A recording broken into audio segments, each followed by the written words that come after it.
He thought dropping a bomb in front of our entire family would break me, but I'd already lit the fuse weeks before. My name is Charlotte Reynolds. I'm 52 years old, and until that unforgettable day, I thought I'd done everything right. Devoted wife, caring mother, silent supporter of my husband's never-ending ambitions. I'd stood behind Nathan for 27 years, through career failures, through health scares, through every twist and turn life threw our way. But that night at our daughter's college graduation dinner, that was when Nathan Reynolds decided to turn our lives into a spectacle. We were at Bella Vista, an upscale rooftop restaurant in downtown Portland, gathered with family and friends to celebrate our daughter Lily's graduation from Stanford. I had reserved the best table, panoramic view, floral arrangements, even a custom menu with her name printed in gold foil. Every detail had been perfect. Lily was glowing with pride. I was beaming. And Nathan? Nathan stood up to make what I thought would be a heartfelt toast to our daughter. Instead, he cleared his throat, raised his glass, and said, "There's no easy way to say this, so I'll just say it. Charlotte and I are separating. I've decided it's time to start a new chapter in my life." The words sliced through the soft hum of celebration like a jagged knife. For a moment, no one moved. Even the servers froze mid-step. My heart didn't race. It stopped.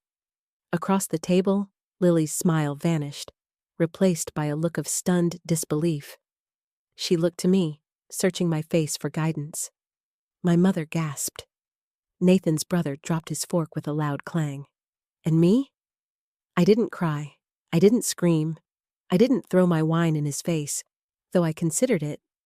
I smiled, calm, cool, almost amused. "Thank you for your honesty, Nathan," I said, my voice smooth as silk. He blinked. He wasn't expecting that. He wanted chaos. He wanted me broken. He wanted everyone to think I was the fool. But what he didn't know, I knew. I had known for months. I reached into my handbag and slid a thick manila envelope across the table toward him. "What's this?" he asked, narrowing his eyes. "Just a little something for you to read later," I said. Then I turned to Lily and kissed her cheek. "This day is still about you, sweetheart. I am so incredibly proud of you." Then I stood, adjusted my blazer, turned to our guests, stunned, silent, wide-eyed, and said, "Please, enjoy your dinner. The celebration continues." And I walked out. No tears, no scene. Just silence and the soft clack of my heels against the tiled floor as I exited. Outside, the spring air bit against my cheeks, but I welcomed it. I felt free. Then I heard it. The door behind me slammed open. "Charlotte!" Nathan's voice was no longer triumphant. It was laced with panic. "What the hell is this?" I didn't stop walking. I didn't answer. I let him stew in the fear of what that envelope contained. Because while Nathan had spent the past year planning his escape with his shiny new girlfriend, 29-year-old Haley from his cycling club, I had been planning too. What he didn't know was that I'd already filed for divorce. That envelope? It contained court papers, asset disclosures, and, most importantly, evidence. Evidence that would rip apart his carefully constructed future like a paper dream in a rainstorm. But let's rewind, just for a moment, to when the cracks first started to show. About 10 months earlier, I noticed something odd. Nathan, once forgetful and clumsy with money, was suddenly organized, too organized. He started locking his phone, staying out late, telling half-truths about new business ventures. I didn't question it, at first. I'd given him space. After all, we'd been through worse. But then I saw a single transaction on our joint account that didn't add up. A $3,700 charge to a boutique hotel in Seattle. During a weekend, he said he was at a corporate leadership retreat. I checked the calendar. No such event. That was when the mask started to slip. I didn't confront him. Not yet. Instead, I watched. Waited. Tracked. It wasn't hard. I'd been a forensic accountant before I gave up my career to raise our daughter. Numbers never lied. Nathan? Nathan lied like it was second nature. What I found over the next several months turned my stomach. He wasn't just cheating. He was siphoning money out of our joint account into a private fund registered under a shell company. He was using that fund to take Haley on trips, buy her jewelry, even put a deposit down on a downtown loft. And the worst part? He was going to blindside me, publicly, just like he did tonight. He wanted to humiliate me into backing off, to take the high ground before I ever had a chance to respond. But I had already anticipated his move. The envelope was just the beginning. When I arrived home that night, our suburban house that Nathan had promised to Haley in a flurry of texts I'd screenshotted, I took a moment to breathe. Everything was exactly as I'd left it. His closet, half empty, packed suitcases hidden in the garage, ready for his big exit. I walked past them, up the stairs, into our room, and pulled open the drawer where I'd kept my own folder of evidence. It was time to finish what I started. The following day, Nathan would learn what a real betrayal felt like. Not a messy affair or an impulsive lie, but a precise, calculated unraveling of everything he thought he could take with him. And when the consequences began, he would have no idea where it all started, but I'd be there, watching and smiling. Nathan didn't sleep at the house that night. I know because I stayed up, curled on the living room couch with a cup of chamomile tea, watching the hallway light spill across the hardwood floors, listening for footsteps that never came. He was probably with her, Haley, the woman I had never officially met but knew intimately through receipts, bank statements, and GPS history. Nathan had no idea just how much I knew. Yet, at 7 a.m., the front door slammed open. I didn't flinch. "Charlotte!" he barked, storming in like he still had rights. "What the hell is going on?" He was still in his dress shirt from last night, wrinkled and untucked, his face hollow from a sleepless night. I looked up from my laptop, calm, composed, lethal. "You should really read what's in that envelope," I said, sipping my tea. He threw it down on the coffee table. "Oh, I read it. Divorce papers? Frozen accounts? You're blowing everything up over a mistake." I tilted my head. "A mistake? Nathan, you created a second life with another woman. You moved money behind my back. You lied for almost a year." He was pacing now, frantic. "Look, I wasn't planning to do it like that. I was going to tell you after Lily's graduation. I didn't mean to—" I cut him off. "To what? Humiliate me in front of our family? Do you know what you looked like last night? A coward who couldn't even wait until dessert." His eyes narrowed. "You planned this. You knew." "I did," I said plainly. "And you know what else I knew, Nathan? That you violated our prenup. Remember that document you insisted on before we got married? The one you had me sign to protect your future business empire?" His mouth opened, then closed. He had forgotten. "There's a clause in it," I continued, standing now, walking slowly toward him. "An infidelity clause. If you cheat, I keep the house, the retirement accounts, and 70% of everything else. It's all enforceable. My lawyer confirmed it." He staggered back like I had physically struck him. "You can't be serious." "Oh, I'm very serious." That morning, I filed an emergency petition with the court to freeze all joint accounts. Nathan's access was limited to his personal savings, which, ironically, was mostly money I'd earned during my years consulting for private firms while raising Lily. By 10 a.m., his credit card was declined at a cafe near Haley's apartment. He called me. "You're out of your mind," he said. You're going to make me look bad. You did that all on your own, I replied, then hung up. Later that afternoon, Lily came over. She hadn't answered any of Nathan's calls since the night before. When she walked through the door, she didn't speak at first. Just walked up to me and hugged me tight. I'm sorry, she whispered. No, baby, I'm sorry. I didn't tell you sooner. We sat at the kitchen table for hours while I told her everything. The evidence I'd gathered, the months of deception, the double life Nathan had built. She listened without interrupting, only occasionally shaking her head in disbelief. I don't even recognize him, she said at one point. He used to be Dad. I know. She wiped a tear from her cheek. He ruined your anniversary, your plans, your peace. No, I said. He tried to, but this isn't the end for me. It's the beginning. That night, I contacted my attorney and confirmed the next step. Asset discovery. Every hidden dollar, every wire transfer, every lie. Over the next few days, Nathan tried everything. Guilt, anger, bargaining. He even showed up at Lily's apartment with flowers, begging her to talk to him. She sent me a photo of the flowers in her trash can with a text that said, "He doesn't get to rewrite this story." 3 days later, Nathan's mask officially cracked. He came to the house, pounding on the door. I want to talk, he shouted. I opened the door, blocking his path. You've got 5 minutes. He looked desperate now. Haley found out about the frozen accounts. She's pissed, says I lied to her. Didn't you?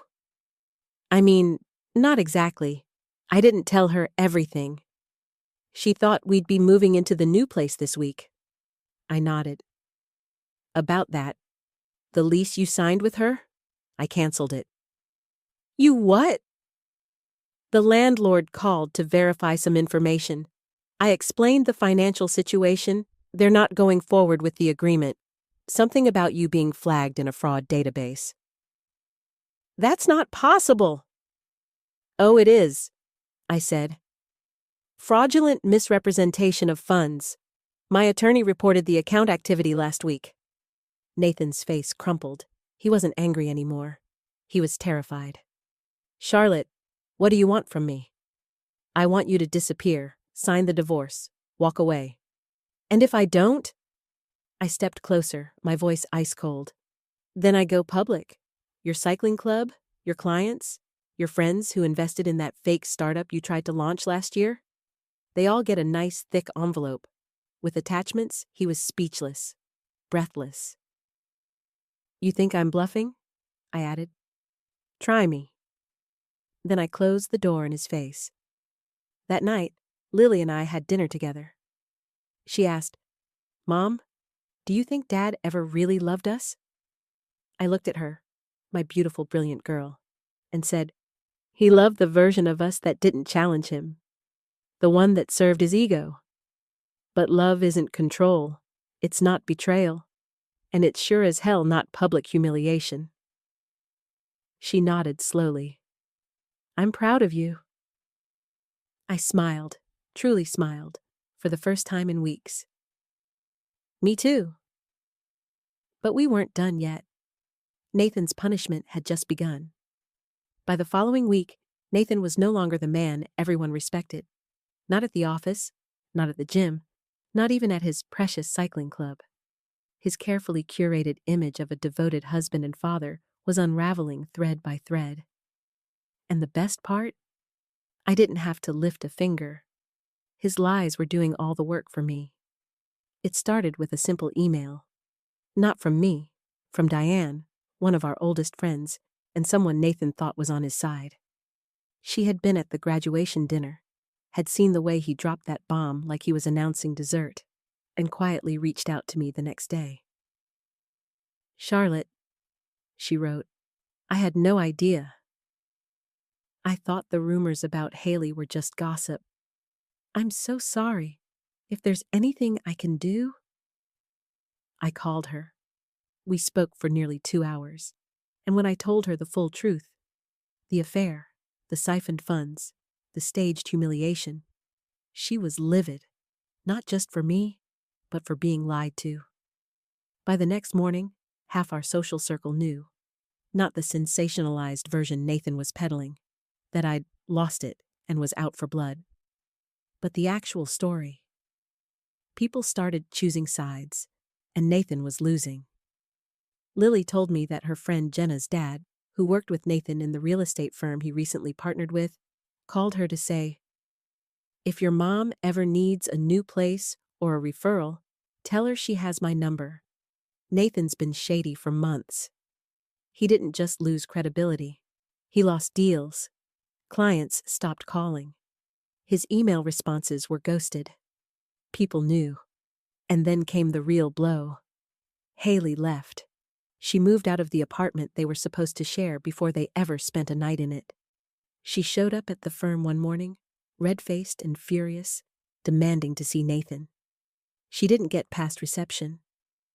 Later, I found out through an acquaintance of hers that she had no idea Nathan was still legally married, that he had promised her everything: the apartment, the savings, a fresh start. When reality hit, and she learned those savings were frozen and the apartment lease was invalid, she packed up and left town. Poof. Gone. Nathan tried to contact me again the next day. This time, it was different. Not yelling, not threats, begging. "I'm sorry," he said, voice cracking on the phone. "I messed up. I thought I could handle everything. I didn't know it would go this far." I didn't say anything. "I've lost everything, Charlotte. The firm's putting me on leave. They're auditing my contracts. I just wanted to be happy again." My jaw clenched. "You had happiness, Nathan. You had a family, a home, a daughter who worshipped you. You threw it away for a fling and a fantasy." Silence. "I'll sign whatever you need," he said. "I'll agree to the terms. I just don't want to fight anymore." That should have satisfied me, but I didn't believe him. Not yet. I called my lawyer and requested a forensic audit of all assets and debts. We discovered another account Nathan had hidden. Not much in it, just under $20,000. But it was the principal that mattered. He had tried to stash it away quietly, just in case. So I froze that too. The next time we met was in a mediation room, 3 weeks after the graduation fiasco. Nathan showed up looking like a ghost of the man I once married. No tan, no swagger, just a crushed, tired shell. He looked at me across the table and said, "You win." I raised an eyebrow. "It's not about winning, Nathan. It's about truth." "But what am I supposed to do now?" he asked. "I've got nothing."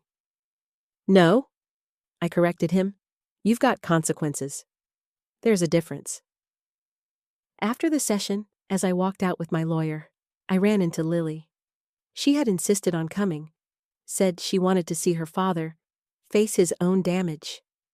We sat on a bench outside the courthouse, watching people pass. "He looked old," she said. "He's worn down," I replied. "But you don't have to carry his choices, Lily. You're allowed to move forward without his guilt. I don't know if I'll ever be able to look at him the same way again. That's okay." In the following weeks, the paperwork was finalized. I got the house, the retirement fund, and full rights to the business accounts Nathan once tried to drain. He kept his car, a small account, and whatever dignity he could salvage. I didn't gloat. I didn't post about it. I didn't parade my victory. I just quietly rebuilt. I took a small office downtown and launched a consulting firm for women going through life transitions: divorce, career shifts, financial planning. I called it Next Chapter Advisors. The name felt right. My first 3 clients came from referrals by women who had seen what I endured and wanted help navigating their own storms. And Lily? She moved to San Francisco to start her new job. We talked every night. Her support meant everything to me. I had protected her from the worst of it, until Nathan made that impossible. Now, we were healing. Together. One night, she texted me. "He may have broken our family, Mom, but you built something stronger out of the wreckage. I'm proud of you." I cried reading it, not because I was sad, but because I knew I was finally free. But the final chapter of this saga? That was still coming. Freedom tastes different when you've earned it. Not given, not stumbled upon, but clawed out of betrayal and built brick by brick. 2 months after the mediation, I stood in the reception area of my new office, staring out at downtown Portland with a view I used to only dream about. Next chapter. Advisors wasn't just a firm now. It was a movement. I was helping women, smart, capable, blindsided women, who'd found themselves in the exact storm I'd weathered. And for the first time in decades, I wasn't living in someone else's shadow. Meanwhile, Nathan was unraveling, publicly. It started with a news article. A local business journal reported that Nathan's firm was under internal review for potential ethical violations. Nothing concrete, not yet, but enough to spark whispers. Then came the real bombshell. One of Nathan's former business partners filed a lawsuit claiming misrepresentation in a recent deal. I'd seen the contract, knew it was questionable. Nathan had forged numbers, embellished projections. And now it was coming back to bury him. Lily forwarded me the article with a single line. "Guess Dad finally found the spotlight he wanted." Nathan tried to control the narrative, of course. Sent out press releases, even posted a video of himself on LinkedIn talking about business transitions and restructuring. But people weren't buying it. Turns out, you can't build a future on lies and expect the foundation to hold. Haley? She didn't just move out, she exposed him. Apparently, after she left, Nathan sent her a barrage of messages, blaming her, begging her, even threatening her with legal action if she talked. So she talked. She shared the messages, with the press, with Nathan's firm, with mutual contacts. And just like that, Nathan's image as a misunderstood entrepreneur shattered. I didn't celebrate. I didn't gloat. I just continued building. One morning, as I was preparing for a financial planning workshop I was hosting for women over 40, my assistant knocked on my door. "There's someone here to see you," she said, her voice low. "Says his name is Aaron Marshall?" I froze. Aaron Marshall was a name I hadn't heard in 20 years. He was Nathan's college roommate, a financial analyst who once worked with us during Nathan's second failed business venture. We'd always gotten along. Too well, if you asked Nathan. There was history there.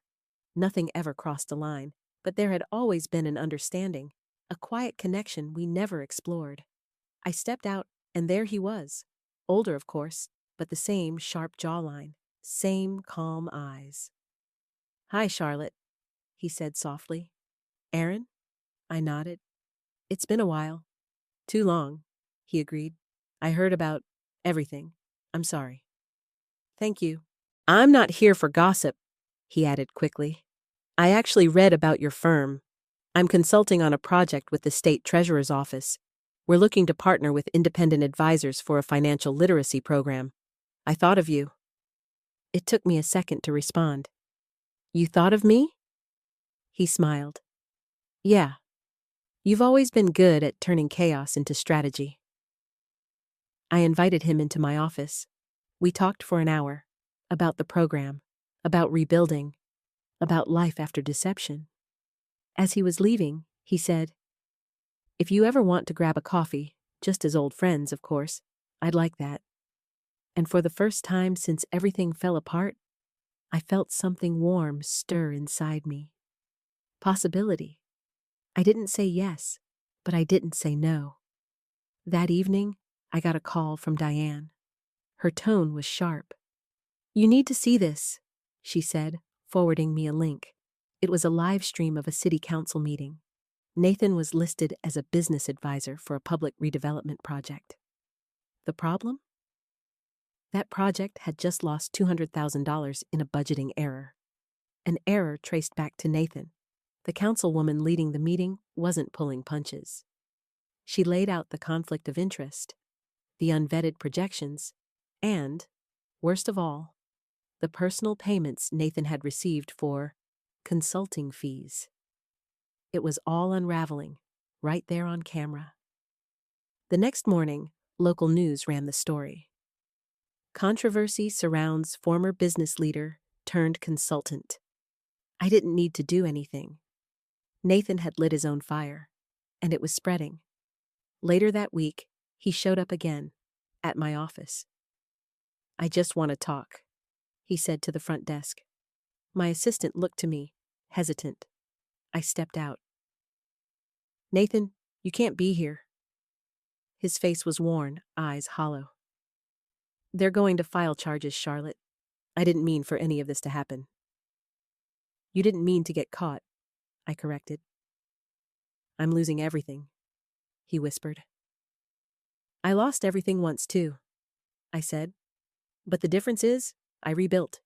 You ran." "I'm sorry," he said again. I studied him. For the first time in decades, I saw the boy he used to be. Reckless, entitled, but lost. "You should turn yourself in," I said. "Take responsibility." "Would you testify for me?" he asked. I blinked. "Are you out of your mind?" "No, you're still respected. If you said I didn't mean harm..." I cut him off with a sharp laugh. "Nathan, you deliberately destroyed our family to chase a fantasy. You didn't just mean harm, you calculated it." He looked like he might cry, but I didn't care. "You're not my problem anymore," I said. "Goodbye, Nathan." And I turned my back to him. As he walked out, the silence in the office felt victorious. Not loud, not dramatic, but full, clean. That night, I finally replied to Aaron's message. "Coffee sounds nice." It was raining the morning I met Aaron for coffee. I wore a navy trench coat and the red scarf Lily gave me last Christmas. The one she said made me look powerful. I don't know why, but I wanted to feel that way. Not for Aaron, not for anyone watching, but for myself. When I stepped into the cafe, Aaron was already there. Same seat by the window, 2 mugs in front of him. He stood when he saw me, like we were back in another decade, when people still did that kind of thing. "Hi," I said, my voice steadier than I expected. "Hi," he replied with a warm smile. "Still take it black?" I nodded, sliding into the seat across from him. We talked. Not about Nathan, not about the past, not at first. Just about life. His consulting work, my firm, the literacy project. For a while, it felt like no time had passed at all. Then, inevitably, his tone shifted. "I was always sorry for the way things went," he said, his fingers wrapped around his coffee mug. "You deserved better, Charlotte." I took a breath, letting his words settle before I answered. "I gave him everything," I said softly. "Not just time, not just support. I gave him the benefit of the doubt every single time he didn't deserve it." Aaron's eyes didn't flinch. "You loved him?" "I did," I admitted. "But love isn't supposed to cost you your self-worth." He reached into his coat pocket and pulled out a small notepad. "Here's the outline for the financial literacy seminar. The team loved your profile. They're hoping you'll lead it." I took the notepad, flipping through the first page. It was exactly the kind of project I'd once dreamed about, empowering women with financial independence, helping them rewrite their futures. "I'd love to," I said. We smiled, not romantically, not flirtatiously. Just 2 people who had weathered life and still had more chapters to write. 2 weeks later, I stood in front of a room full of women ranging from 25 to 65. Some divorced, some widowed, Some just tired of being left in the dark about their own finances. I told them my story, not with bitterness, but with clarity. How I lost everything. How I rebuilt. How every setback taught me something about strength.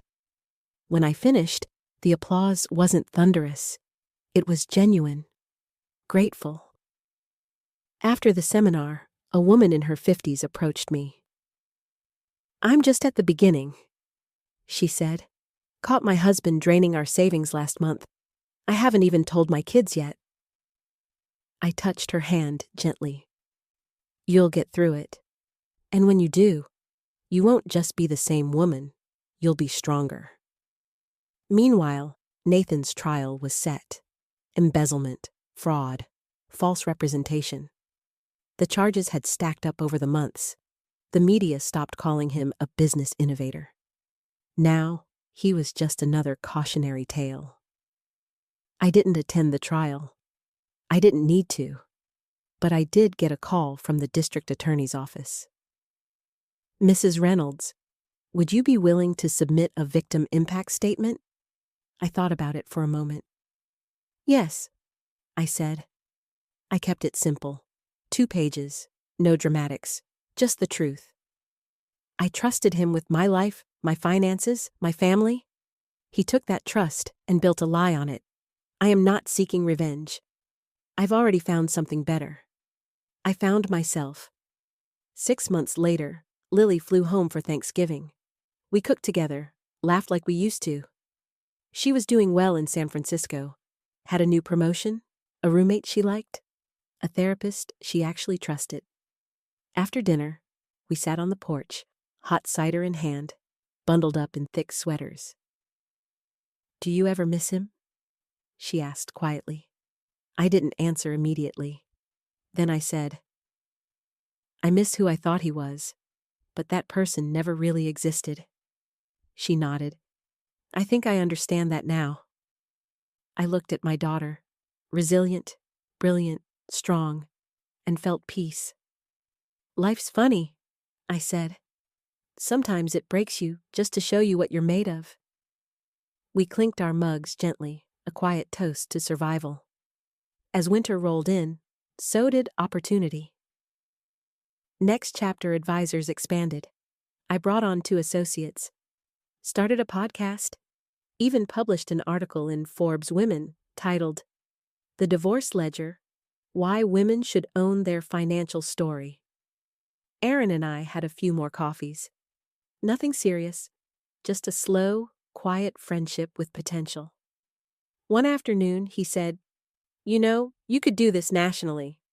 "Do what?" "Teach, speak, consult for organizations, build a movement." The idea scared me, but it also thrilled me. "I'll think about it," I said, and I did. 1 year to the day after Nathan's disastrous graduation announcement, I hosted a celebration, not a party, a private dinner. Me, Lily, Diane, a few women I'd helped that year. We raised our glasses and toasted not to revenge, not even to healing.